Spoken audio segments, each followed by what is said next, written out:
Kasus COVID-19 di Kabupaten Badung per Rabu 24 Juni 2020 melonjak tajam.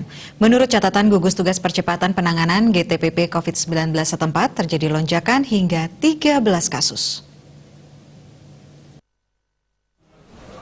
Koordinator Kehumasan Gugus Tugas Percepatan Penanganan COVID-19 Badung, I Gusti Ngurah Jaya Saputra mengatakan, penambahan 13 kasus positif adalah 12 orang tanpa gejala OTG dan 1 dari pasien dalam pengawasan PDP.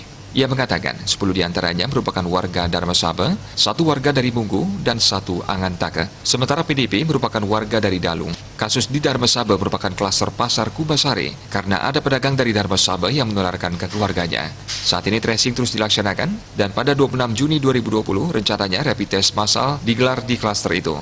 Dengan adanya penambahan 13 kasus tersebut, secara kumulatif kasus di Kabupaten Badung telah mencapai 156 orang positif, sebanyak 2 meninggal, 62 masih dalam perawatan, dan 92 sembuh. Ada penambahan 3 kasus PDP, sedangkan orang tanpa gejala OTG per 24 Juni 2020 bertambah 16 orang, sehingga total kumulatif OTG di Badung kini menjadi 1.848 orang. Parwata Bali Pos melaporkan.